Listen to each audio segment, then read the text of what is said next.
Okay, my name is Don Milton.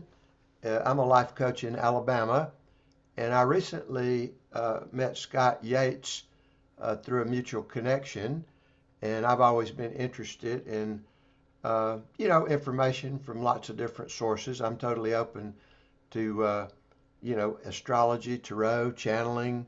I I read a lot, I watch videos, so I get a lot of information, but I filter it through my BS meter and make my own decision. So I was very interested. I really liked Scott's energy, the little interview we saw on YouTube. So my wife and I last week scheduled a reading with him, a tarot reading, and I was even more impressed with the reading.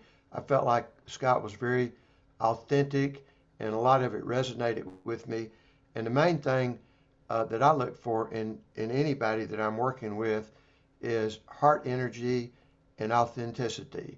And at this point, even though Scott is a new friend in my life, uh, my inner sense, I would rate him somewhere between a 9 and a 10 on authenticity, passion, uh, and truthfulness. So we actually had a conversation after the reading because I was interested in learning more about him and how he, a guy grew up in Florida, ends up in Thailand, and how he got. I'm always very interested in how people start their businesses. So what we decided to do is like a lot of the questions that I have probably would be interesting to many other people that are either, checking Scott out on YouTube and deciding if they want to have a reading or people that have actually had readings. So we decided to do a little interview and see how it goes. So, Scott, I appreciate the opportunity to do this with you. And I guess one starting point would be, how in the world did you end up from Florida to Thailand? Yeah. Well, first, let me say thank you for such a nice introduction.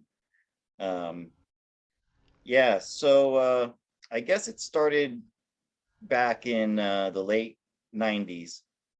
Uh, I was going through a rough spot in my life and suffering from depression and in a dead end job. And I didn't see any way out. I didn't see it going anywhere. And so in 1999, I decided maybe if I just had a change of location, somehow things would get better. I just had to get away. And so I went to stay with my sister in Raleigh, North Carolina. And I got myself another job. I was a printer. I ran small printing presses. And soon found out that it was just the same old shit in a different place. And nothing was going to get any better. Nothing really changed. The one good thing was I was uh, very close to the Appalachian Mountains, the Appalachian Trail. And so that was a passion of mine back then, long distance hiking. I had done a hike in 1996 on the Appalachian Trail where I did the first 300 miles. And actually that was a huge disappointment to me because I was expecting to meet all these really intense hikers, people like me. And really, I was just really disappointed with the people I met there. But I learned something from that, Don. It wasn't their problem that I was having a problem. That it was me, the way my expectations and my just I learned something about myself there. Well, Anyhow, let me make one comment along that line while I'm thinking about it. I'd had to kind of chuckle when you said that you weren't happy where you were and you thought a different location would make it better. And that's a typical, before people figure it out, that's the typical thing. I'm not happy in this job, so I get another job. I'm not happy in this city, so I move to another city. I'm not happy with this person, so I'll get another. Everybody's trying to change their world from the outside when it's all an inner job.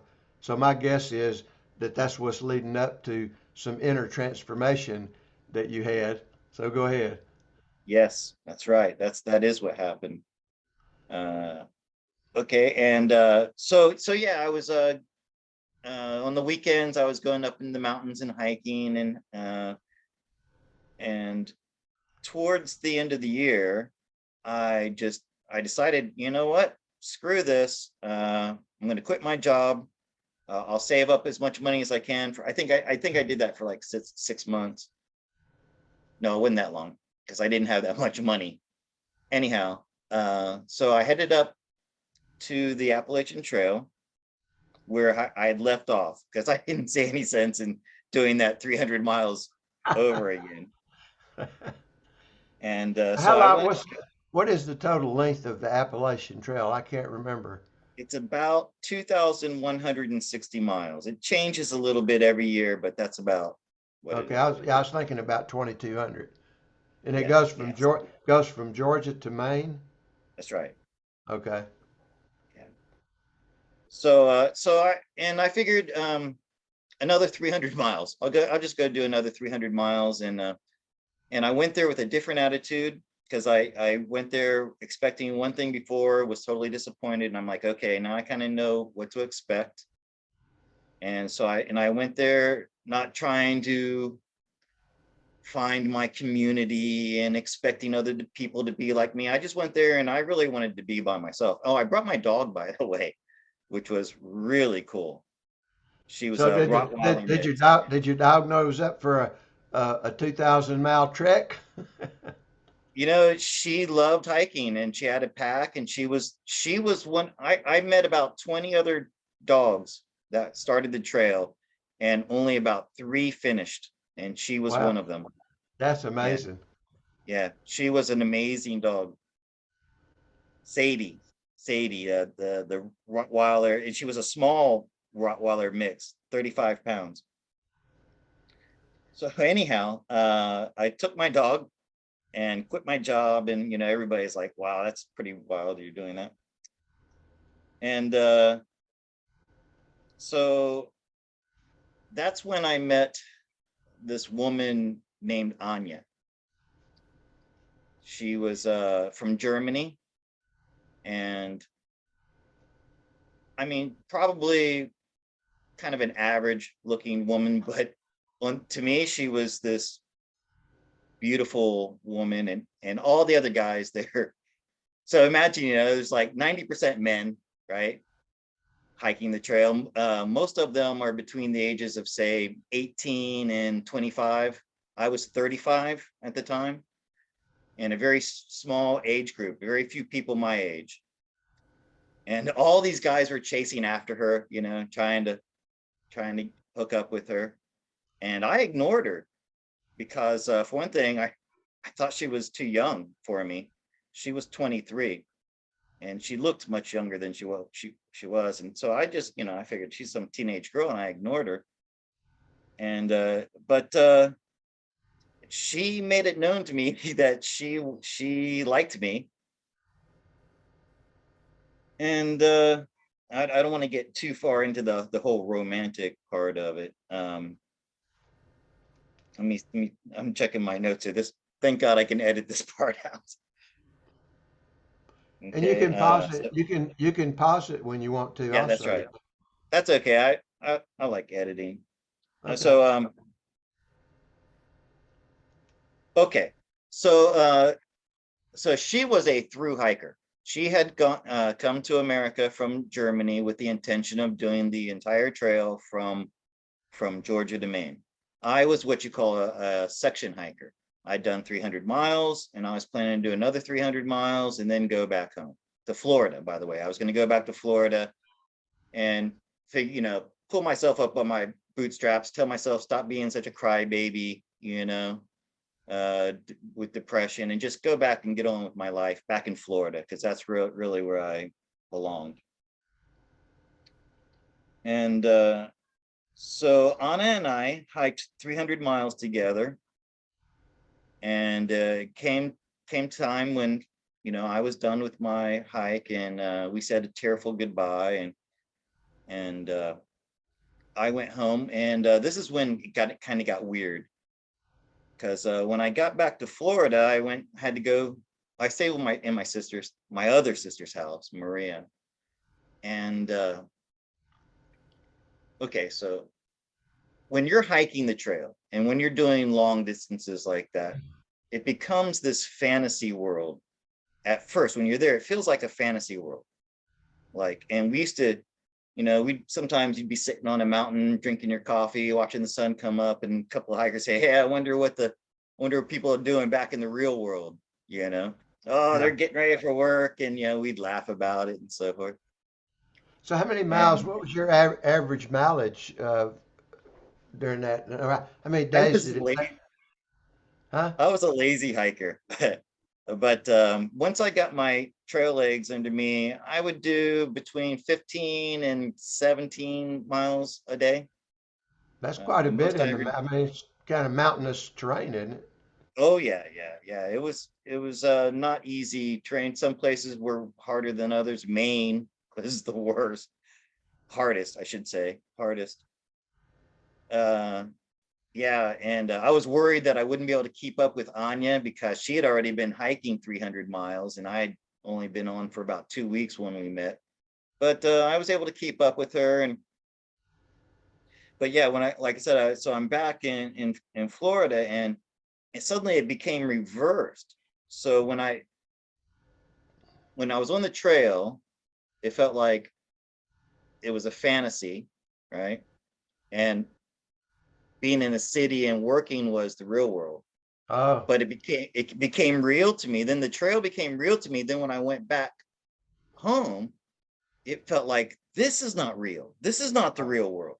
The right. real world is on that trail. It's getting up every morning and hitting the trail and getting those miles in, and worrying about weather and food and water and all these other things. Yeah. And it was here's one way I like to try to explain it. I was a scuba diver my entire life in Florida, and I also did some very deep dives down in caves in Florida, down to 120 feet, 125 feet. And so your body goes through this compression where you're breathing compressed air, and it's in your body, and you have to decompress before you come up. Well, the trail, your spirit, it's a much, you don't have the pressure of the real world life on you, and Right. your spirit, your soul expands, Expands. and it becomes bigger and it grows, and you become more connected with nature, more connected with God, just more connected with the universe. Then when you go back to the real world, it compresses. It's like doing a deep dive, and you get Right. compressed again. And I dove too deep too fast, and it was too difficult for me, and I was disjointed. I didn't feel connected to the people or society, and like walking into a 7-Eleven to buy water seems strange. Like, no, you go down to the stream, and that's where you get your water from. So anyways, after just a few days, I went to my I got my family, my sister and my mom and dad, they lived nearby, and I said, listen, this is going to sound crazy, but I can't do this. I can't come back to this real world, and I'm just going to go back to the trail. I'd spent all the money that I had saved to do the first 300 miles. I was basically broke. I didn't have a job, but I had a car, had a motorcycle, and I had a few things, not much. One of my most cherished possessions was my scuba gear, and I sold everything. I sold everything that I could sell, except the only thing I kept were my books and some clothes. All right. Sold everything else. Let me make one comment here while Mhm. we're kind of in this flow, because what we're doing here is describing, from what I see, is a spiritual journey, a personal growth journey. Okay. Yes, it is. So the first time you did the 300 miles, you had an agenda, you had a goal, and you were focused on that, and everything just didn't work so well. That's So the right. second time you went back, you had no goal. I mean, the only thing is you were intending to finish 300 miles, but it wasn't like you were focused on the finish. You just decided to be focused in the process. And by Right. focusing in the process, you had this magical experience that would not, in my opinion, it would not have happened otherwise. If you had gone back with the same attitude, that experience would not have happened. So you had this magical experience, Yes. enjoying the trail, enjoying being with Anya, finishing when you thought you would fit. And probably my guess is, I'm having a power surge here. If I lose you, that was weird. okay, may have been a little message that we're on track here. Yeah. Thank God I didn't lose you, man. I can't believe I didn't lose you there. That was weird. We're in the flow Sorry to here. interrupt you there. I just No, wanted that's to okay. warn you that something weird was going on here. No, that's okay. So you had this magical experience, and my guess is that while you were on the trail, being present every day, being with Anya, with no agenda, that some inner changes were happening in you that you weren't even aware of. That's right. And when you got back to Florida, is when you realized the magic that had happened on the trail. So you had, somewhat of a shift, a spiritual shift, a consciousness shift, but you weren't looking for it. That's when these things happen. Okay, Yeah. go ahead. And I have to admit I had fallen in love with this woman. Even though she told me that she she couldn't do that because she was in a relationship. They had agreed that during he went to India, her boyfriend from Germany went to Yeah. India and she came to America, and they agreed that they would spend this time apart. What they did in these countries was, they were free to be with whoever they want, and then they would come back together. And she was very clear to me about that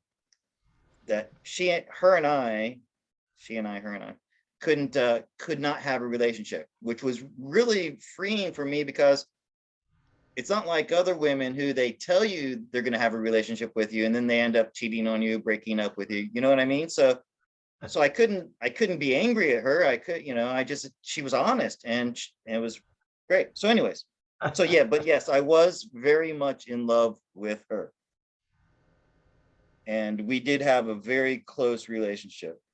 We had this like almost like telepathic thing where we were partners, okay? And on the trail, you had to work in tandem. And she like knew exactly what I needed. I knew exactly what she needed. When I was up, she was down. When she was down, I was up. It was such It's an beautiful. That's I a got beautiful dance. goosebumps. It's a beautiful dance. It, Yeah. I'd never experienced anything like it. And honestly, I never have since, and I don't think I ever will. So anyways, so yeah, so like I said, so I sold everything, sold my car, sold my scuba gear, and I emailed Anya, and I said, hey, listen, I can't do this real world stuff. I'm coming back to the Appalachian Trail. I don't want you to feel that, you have to be with me, but would you like to partner up again, and let's see how far we can go. And I was planning to go the whole way. From after that, I'm like, okay, I'm going to Maine, you know. Um, and the hardest time was because she's on the trail, and usually you're on the trail for 5 or 6 days, and then you get off and you go into town and you get some more food and you get back on the trail, check your email. So I'm like on pins and needles waiting to get this email from her, yes or no. And it was just yes, come on, come back, I'm waiting for you, I'll be waiting for you here. Cool. And so yeah, I went back, and it's a kind of a long story. How we met back on the trail was magical. I was tracking her, and my dog knew she was ahead of us before I did. That was really cool too. Wow. and I recognized her boot prints. And anyhow, so we got back together, and of course, there's no way I can go into the Appalachian Trail. It was just this amazing 6 months together with this woman. And a week on the Appalachian Trail felt like, because you have so many experiences in one day. So there's a time dilation that happens. Weeks felt like months. Months felt like years. So in that 6 months that we had together, it felt like we'd been together for years. Yeah. And eventually we got up to Maine. We had to separate because her visa was about to expire, and I ran out of money. And I had to stop and wash dishes for 2 weeks in Andover, Maine, to get enough money to finish. And she had to continue. And we had one of those storybook departures where the two lovers start walking away, and then they both stop and turn around and look at each other, and then simultaneously come running back to each other, give one last hug, and then say goodbye. Scott, what I'm thinking is, I think you got a great book there about the Appalachian Trail. That would be that book would be, I think, a great uh, book for people that are somewhere on their spiritual journey, their personal growth journey, because just from what little you've told me, I mean, you hit all the points of what happens on following, the battle between ego and spirit, and how the way of spirit is always is not convenient, it's not logical, it's just crazy, but that's the way you got to go. And Right. this is a book. You need to write a book, my friend. Yeah, I've been threatening to do that for years, and I wish I'd kept a journal. But No, it's okay, yeah, you got what you need. I can guarantee you that yeah, that once you get started, it'll just come. And with the way Amazon does print on demand, I mean, my wife and I each did books in 2020, and it's really Amazon makes it, even though supposedly they're some of the bad guys and part of the deep state. yeah. They've got to, hopefully that'll be taken over. But they've got a great platform there, good customer service, and you could uh, get a book done this year with no problem if you decided to. It would be an Well, awesome it's story. definitely on my list of things to do. Yeah. Uh, I want to talk about something real quick too about what's called trail magic, and a very inspiring book that I had read just a couple of years before this called the Celestine Prophecy. You probably heard of it. I know the guy that wrote it. I mean, that's the whole story. He's from Birmingham, and we used to hang out back in the 90s. Jim Redfield. He goes by James now, but when he Okay. was doing it, he actually had a draft copy that he was passing around to people to read, and that was really that. I think it was 1991, and I read that. I was just getting on my journey, and it was a big eye opener for me. And I remember, anyhow, there's a whole story about that. Yeah, but I knew Redfield, and yeah, he's a good guy. Well, that book was very inspirational to me. I had at the time I read that book, I had already been studying shamanism and that and like medicine man practices, and so I was very tuned in with that whole idea, and it was the idea of you just follow your heart, and certain, if there's two paths, one path looks brighter than the other, and you follow that, and just these magical synchronicities, how when you do that, these synchronicities happen. Well, And and so the thing about that path is, which I teach clients all the time in the work that I do, it's like the way of spirit is one step at a time.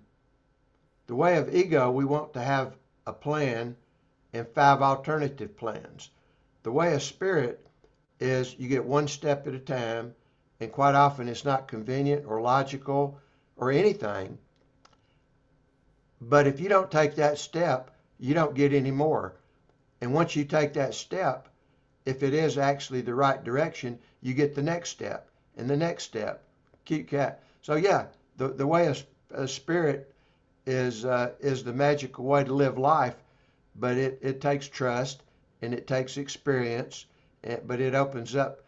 I mean, I can already tell in your life, you're totally in the way in the flow of spirit, and most people that don't understand probably think you're crazy as hell. Uh, that's like my mother used to tell people when she would meet friends of mine and she would be talking to them, and she'd say, yeah, Don is really a good person, got a good heart, very generous. Said the world would be a better place if there were more people like him, but he is kind of weird. Yeah. So, so I'm sure you get that from everybody. People used to think that about me until I said, "Hey, watch me. I'm gonna do this. I'm gonna make it happen." And I tell people, I'm just watch what happens. I'm gonna set out and I'm gonna do this, and it's gonna happen. Well, and this is where I learned about trail magic. So trail magic is this concept that you can go to the Appalachian Trail with nothing, and get everything that you need to hike the trail will just come to you. It's magic. Okay. And I was starting to figure this out as I was there. And there's one event in particular that I like to share. So I was terrible about losing spoons. I'd get me a spoon, and then for some reason I'd lose my spoon. I'd sit down to eat, no spoon. So often this happened. And so I'll never forget, I was on the Blue Ridge Mountains, sitting on this cliff overlooking the valley. And I just heated up my noodles and I sat down on this nice flat rock with this beautiful view. And I'm like looking around, no spoon. And this is when I kind of talked to the universe and I talked to God and I talked to the trail and I said, okay, so trail magic, where's my spoon? I kid you not. I looked down between the rock that I was sitting on and the rock next to me. There's a deep crevice and there's a spoon down there. And I reach my hand down and I pick up that spoon. And this is not just some kitchen spoon that somebody brought from their mom's kitchen. This was a Lexan spoon. It was unbreakable. It was unmeltable. And it cost $15 at the local outdoor shop. I can't remember. Yeah. So, and it was clean, perfectly clean. It had a little bit of dust on it. I said, okay, I'm never going to doubt trail magic again. I brushed it off, ate my meal, and I think that was probably my 5th spoon. I ended up like 15 spoons later. Finally, one day I had to take a piece of wood, a stick, and whittle a spoon out of it. I put a hole in it, put a string around it, tied it around my neck, and never lost another spoon. No, But I that think that was hey, like my 15th or 20th spoon by that time. all right. So you just told me I'm gonna give you a little challenge here, and other Okay. people will be watching this and can hold you to it. You just told me how you can manifest whatever you want to. So I'm gonna challenge you to create a book before the end of the year. You got a long time. So the question is, are you willing to accept that challenge? The Appalachian Trail Well, and how it relates to life. I'm not going to do that because things happen when they're meant to happen. Okay. Okay. Like this, what's happening right. I've been wanting to do something like what we're doing right now, and I manifested you out of the universe to Okay. help me do this. So no, So the you know, book will happen. Book will happen whenever. But I'm telling you, it it's a will it will beautiful. happen before I die. I'll tell you that. It's it's a beautiful story, and it needs to be You're written. right, Don. You're right, Don. It's an amazing story. Let me tell you something. You know how the Celestine Prophecy affected you and it affected me and many others, this book that you're going to write will be that powerful. Yeah, So, I realize that. okay. All right, let's go. Well, So, okay, so and good. I So appreciate your enthusiasm. you and Anya, I'm curious to hear the rest of that story. Yeah, yeah. Okay, so where was okay? So I talked about the trail magic. I finished the trail. Anya went back to Germany. I went back to Florida, and And what year was this that you finished the trail? 1999. Okay. So And by the 20. way, that was an amazing year on the Appalachian Trail because the weather that year on the trail was phenomenally good. Uh, Usually the weather's what knocks out a lot of hikers. Up until that point, between 250 and 300 hikers would complete the trail. That year, a record number of hikers completed the trail. I think it was around 450 or so. Wow, Uh, almost double. Except for Hurricane Floyd. Hurricane Floyd, 1999, hit Maine when I was up there, and that's a whole other story right there. I nearly lost my dog. I nearly lost my life crossing a river, and when I lost my footing, I was alone. That's a whole other story. But I did nearly die because I was above a waterfall, and yeah. So but it was just an amazing year to hike, 1999. And so I get back in. I was a completely different person by the time I got home. Physically, at 35, I was still in really good physical shape. I think that was the peak of my physical ability. Actually, I had the body of a world-class athlete.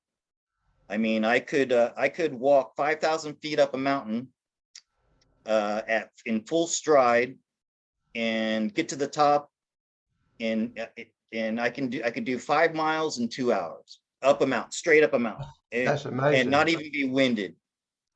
I noticed that my lungs had gotten bigger. I When I inhaled, it took twice as long to fill my lungs as it normally had when I was before, and my heart had gotten bigger, literally bigger and stronger. And figuratively much bigger. Yeah. So my confidence was through the roof. My confidence about how to approach women was through the roof because of Anya. I should say that 10 years before this, I was completely inept at picking up women, meeting women. I had one girlfriend in 10 years, and it was a long, lonely, dry spell, to put it the least. But when I got back, I was ripped physically. I was confident, and I had 5 different girlfriends in 5 years. And you know, Scott, I would say that, yeah, the physical part is amazing, but I would say the biggest transformation was the inner part. Because if you had that, Confidence. if you, Confidence is the sexiest thing that a man can have. It really is. yeah. And so the inner change, in other words, you could have had the same body, but if you had the same mind, if your mind didn't change, it wouldn't matter what the body looks like. Yeah. Yeah. Yeah, cool. So unfortunately, none of those women were, well, for one thing, they had to compare to Anya, and that just wasn't going to happen. And so at this time, Anya had broken up with her German boyfriend because she had like 300 photographs of me, and he got jealous and broke up with her, even though he'd been messing around with girls. And I knew Anya was a huge Jack Kerouac fan, and the idea of traveling around the in a camper van, I knew she would love that idea. And in an attempt to try to woo her back, I went and bought a a camper van. And also I was thinking this will be my next great adventure. I was kind of sick of walking. I didn't want to walk another couple thousand miles. So And so I figured, okay, this was 5 years later. this was in that 5 year interval. So between 1999 and 2004, when I actually ended up coming to Thailand Okay. uh, to live. I came to Thailand to visit in 2002. Um, but much to my dismay, Anya had moved to Indonesia and met and married an Indonesian man, and she converted to Islam. And so I'm like, okay, that's it. I don't have a chance with her. But in the back of my mind, I'm thinking someday she and I are going to be together again. And also I was, and I wanted to mention this too. When I went back to Florida, I wasn't going to go back to just working for somebody and doing what they told me. So I was a highly skilled press operator. I was really good, and I knew I was good. And so I walked into a small print shop that this guy who was not a printer, he had just bought the shop a couple of years before, and I showed him what I could do, and he offered me a wage that was not very good. I could have got more money from a bigger shop, and I said, okay, I'll work for you on one condition. Sometime of my choosing, I'm going to take off for 2 or 3 months and go hiking, go traveling, do something. And I want to be able to come back and have my job back when I come back. And he had the girl who worked the front counter could run the press, and he could run the press, not as well as I could, but he couldn't run the press well. And he said, yeah, okay, I'll do that. And so I had this freedom. And by the way, I had 150 miles that I had to skip, because while I was in Florida and in the 2 weeks that I was off the trail, Anya had hiked 150 miles. Right. I So figured that. I skipped that part. So in order to say that I had completed the entire trail in through hikes, I had to finish that part. And also, just because I wanted to get back on the trail. And by the way, in 1999, I did 1,700, or about 1,700 miles, which is Wow. okay. It's not 2,200, but it's damn close. And I respect anybody who hikes more than 300 miles in one On go. that. That's to me, a long distance hike is 300 miles. All right, let me ask you a question right here that a lot of Mhm. people are going to want to know. That's like you're a full-time tarot reader now. When was your first experience with tarot? Okay.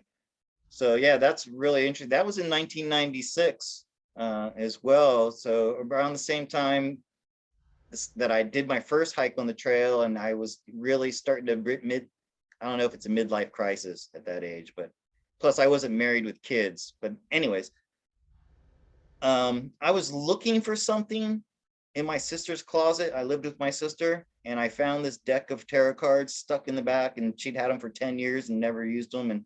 And I was very interested in things like that. And she let me have them. And so I'd been playing with them just by myself, reading the book. And one day, one of her friends was over, and I'm like, "Hey, let me give you a tarot card reading." First time I ever did a tarot card reading for somebody else. Had you ever had one yourself from another reader? No, no, I hadn't. Okay. And and so I remember telling her, "Oh, you're having trouble at work, and there's some people that are giving you a hard time." And it was along that lines, right? And a couple other details. And she starts looking at me really strange. And at one point she stops. She goes, "How do you know this? How do you know all this?" And I said, "I don't. I'm just telling you what the cards say." And she goes, are you stalking me? Are you following me? That's the only way you would know this. And I was taken aback. I'm like, no, of course not. I'm just telling you what I'm seeing in the cards. And she got freaked out and she stopped. She's like, no, I don't. She says, I don't believe this. And then she walked away, and that was last I heard from her. So I bet that's that when, kind of blew you away too, didn't it? right. Well, that's when, because I was thinking, yeah, at that time, I was very empirical thinking, more science thinking. I was starting to get to that because I had been studying shamanism, but I don't know. It just, come on, it didn't seem to make sense that a deck of cards could do that, right? Right, You know, right. but yeah, that piqued my interest, and I considered becoming a professional tarot card reader at that time. But I'm this 32-year-old man, and like I wouldn't go to some young man, for a reading. I didn't look the part. You know what I So mean? your It just head, so no, that's a great thing. right. So your heart said do it, and your head said no. Okay, good point. I wish I could go back. I wish I would have become a tarot card reader back then. It would have saved No, me a lot of trouble. no, but hey, that's your path. But there again, Right. Scott, that's a Right. great. What we're doing here, our conversation is going to be relevant to a lot of people as far as where they are in their life. It's just like the Celestine Prophecy or other books that people read. And these conversations, even though we're talking about events in your life and the path of your life, as we go along here, there's going to be many points that people can resonate with, whether they hike or not, or whatever. These are universal concepts that we're talking about, and it will be valuable to lots of people. So that's awesome. And a lot of people, Scott, I can tell you, a lot of people listening to that are they're going to think, man, I should have done this, or I should. Shoulda, coulda, woulda. You got to forget it, and you got to start where you are right now and move on. So that Yeah. was your first experience.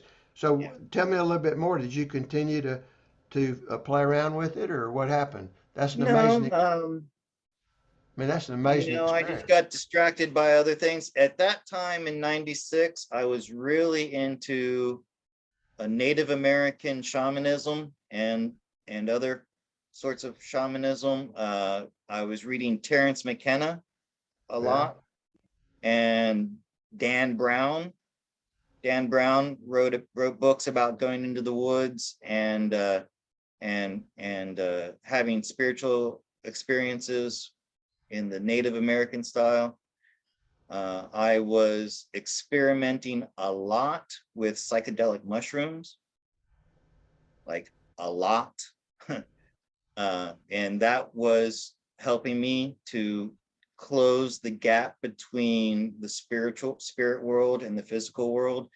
At, at one point, I got to where I wasn't I wasn't under the influence of mushrooms, but I could see a tunnel of light when I closed my eyes. I could see a tunnel of light, and I could see beings walking around in that tunnel of light. I was having lucid dreams, and I was going through a transformation from that part to that, and also long distance hiking also has a big part to do with it. All right. Let me ask the question. We're at about 50 minutes. Do we want to maybe keep these to about an hour Yep, or so? yep. And I'm almost to what me coming to Thailand. Yeah, Okay. so I'm gonna go, let's go ahead and get to that. All right. Okay. Thank you. Thank you for keeping me on point. But hey, there's a lot. No, there's a lot more that we're gonna fill in. But I don't Yep. want to make them too Yep. long I for want to, people. yeah, we got about 10 minutes. Okay. Okay. And I can wrap it up before that. Okay. We're on a excellent timing. Okay. Okay. So now we come down to the this one fateful morning, a Sunday morning. I was now, oh, let me say that 5 years was mostly fantastic for me. I felt great. I was getting girlfriends. I was going hiking. I was scuba diving. I was having these spiritual experiences and with mushrooms and shamanism and everything. But it started to wear off. kind of like, yeah, like that. The experience of the trail had a lifetime to it, and it was starting to wear off, and I was starting to get back into the doldrums of ordinary life again. And I thought, yeah, this is not. I got to do something. And I was emailing with Anya, and I was telling her about these feelings I was having, and she's like, in her German accent, I think it was even a telephone call. Oh, Scott, you have to get out of America, leave America, and come to Southeast Asia, because she was in Indonesia. She didn't say come. She didn't say come to Indonesia. She said come to Southeast Asia. And I'm like, yeah. So that then I started focusing my attention and my intention on that. By the way, I had wanted to become an English teacher back then. My idea was China, because that's like all I knew. I didn't know anything about Thailand. You know, Bangkok. That's a funny name, Bangkok. You know, and you know that's like the sex capital of the world. And I knew nothing about how and how I would ever, a dyslexic, I'm dyslexic, highly dyslexic, high school dropout without a degree. How do I become an English teacher in Thailand? Doesn't make any logical sense, does it? None at all. And by the way, I shouldn't have, I never should have been able to walk 2,000 miles either, because I'm flat-footed, bow-legged, and short, and really don't have a lot of ambition too for that kind of thing. I hate running, I hate jogging, but I loved walking in the woods. So, anyways, this one particular Sunday morning, it was time to go play disc golf. Been doing it for 15 years. All my friends, I almost said loser friends. I don't want to disparage them that way. All my friends are my normal friends, and these are mostly single guys who couldn't even get a date if they tried, and they'd given up a long time ago, and it was kind of pathetic, you know. And I was sitting on the couch. I'm like, nah, I don't want to go do this again. But this small voice, a little voice, spoke to me. And I'd heard this voice before, by the way. It was louder and more clear that time. And that's another story for another day. But this voice spoke to me and said, get off the couch, go to the park. And I'm like, okay. So I put on my tennis shoes and grab my golf bag, and I jump in the car, and I go down there and getting ready to pay my entrance fee. And an old friend of mine from high school is there with this guy I don't know, Keith. Trying to remember his name. Denny was my old friend, and his best friend Keith was there. And they're talking, and I'm listening in on the conversation. Keith's like talking about he guards the embassy in Bangkok. He's a Marine. He was a Marine, and that was he was, you know, a guard and the embassy. And he's telling these stories, whatever. I don't really remember the stories, but then he says to my friend, Denny, come over to Thailand, spend some time with me, man. And Denny's like, oh yeah, girls, lots of girls, beautiful girls, cheap beer. Yeah, I'm there. And I'm like, hey, can I come along? And Keith looks at me, he says, any friend of Denny's is a friend of mine.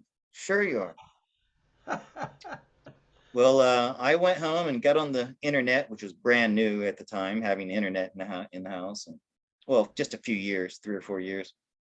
And I started looking up flights. I didn't have a credit card. My Denny had one. I'm like, hey, Denny, I found 2 flights to Bangkok, $750 each. And I don't have the money right now, but you got a credit card. Can I put it on your credit card? I'll pay you back. It's like, yeah, sure, Scott, no problem. Here's my card. Now, trust me, Denny never would have done that. Had it not been for me, the driving force, he never would have completed this trip. Right. Okay. So this is 2002, by the way. And right after 9/11, and I booked my flight for September 11th. because I knew that would be the cheapest, and like it's not going to happen again, you know. So anyhow, went to Bangkok with Denny. First 2 weeks, I admit I hung out with those guys. We partied, but I didn't really like the way that they were going with it, you know, just brothels and stuff. And also I was able to extend my ticket. And after 2 weeks, it's time to fly back. And Denny's actually the first week I spent with them, and then the next week I was on my own, just doing things on my own, seeing temples and stuff like that in Bangkok. And then, long story short, I ended up taking 2 months to travel around Thailand. One of the best parts, man, the best parts, and this can never happen again, was I bought a train ticket to Chiang Mai. So from Bangkok to Chiang Mai, it was like a 12-hour train ride. And I had a Walkman, a Discman, and I had Pink Floyd "Wish You Were Here," and I had scored some weed, which that was an adventure. I'd scored some weed in Khao San Road, and I had some joints rolled, and I walked to the back of the train. I was standing on the back of the train. There's no people around there. I'm listening to Pink Floyd. I'm smoking a joint, and there's a line in this album, "Wish You Were Here," that says, "Nobody knows where you are, how near or how far. Shine on, you crazy diamond." And I mean, I got chills, just like right now, I'm getting chills thinking about it. Nobody knows where I am. And, you know, nowadays with phones, everybody knows where you are all the time, right? Right. And it was the same feeling I got when I stepped on the Appalachian Trail, that took my first steps on the Appalachian Trail to do something like that. And it was just, oh, I'm like, oh, this feels good. And so while I loved Chiang Mai so much, I started going around to language schools and talking to people and saying, "Hey, what's it take to be an English teacher? You're a native speaker?" "Yes." That's all it takes. They were so desperate in the early 2000s for teachers, they would take anybody. You didn't need a degree. You didn't need anything. Intuitively, I knew that I was going to be a great teacher, by the way, which I became one. So went back home, got 3 jobs, and for 15 months, I worked from 8:30 in the morning till 10 or 10:30 at night. I had 2 printing jobs, one print shop, and then a nighttime job in a print shop. And I worked at Burger King on Saturday and Sunday. Made another $50 doing that. And I saved up about $5,000. And I signed up for a Tefl course in Chiang Mai. A Tefl is Teach English as a Foreign Language. That was like $700 for 80-hour course. And that got me a 1-year visa on a student visa. And February 4th, 2004, I stepped off the plane in Bangkok, stepped onto the sidewalk outside the airport, and I said, "What the fuck am I doing here?" Okay. Well, this is a good place to end. And so, for anybody listening to this, we're going to be doing this once a week for a while. And also, any of you uh, listening that are interested in reading Scott's book about his experience on the Appalachian Trail, we don't know when it's going to happen, No but if you pressure. want, if no pressure. I'm asking the universe to just put out whatever they want to put out. It may be that nobody but me is interested in the book. Okay, but any of you that might be interested, just leave a little comment and we'll see how the universe. Sometimes the universe needs a See little what you're help, doing. I right, see what you're Scott? doing. I mean, doesn't the universe have to have a little? We have to get off the damn couch. Yep. Yeah, no, you definitely have to put All right, some work into it. all right. Well, this is a good. So there Any you have it. And you know, I've been here ever since. 18 years, except for going to a couple other countries here and there to renew my visa. I've been living in Thailand. Oh wow, we're coming up on February 4th. We're coming up on my anniversary. It'll be what's that? 18 20, years. Maybe 18 18 years. years. 18 So, years, yeah. why don't you stop the recording now and then we'll chat a bit. Let Uh-huh. me Gotcha.